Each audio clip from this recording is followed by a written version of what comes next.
એ બચકી, તારા નખરા બહુ વધી ગયા છે. એ તો તારે ઉઠાવવા જ પડશે. એવું છે? એવું છે? સાલા કાચબા જેવો તો અવાજ છે આ ચોદુનો. હે મુજને પરણીને લઈ જાને તારી મેળે, મુજને પરણીને લઈ જાને. ભગવાના બેને ઉઠાવી લઈ તો હારું એમ થાય છે મને તો. ને આટલા હડક પદુડાની સ્માઇલ તો જો, એનાથી વધારે વજન તો એના દાંતનું લાગે છે. ને જે રીતનું આનું શરીર છે ને, જો ખોદકામ કરવા બેઠો ને તો ક્યારે આની આત્મા આનું શરીર છોડી દે ને ખબર પણ નહીં પડે.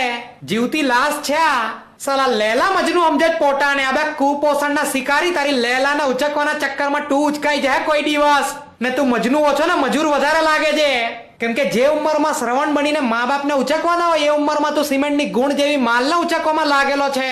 ને પેલીને જોતા તો એવું લાગે છે હજુ પરમ દિવસે જ પોલિયો પીવડાવ્યો હોય ની માએ એને. ને આજે પરણવાની પત્તર ફાડે છે. આ બસ તારી બેનને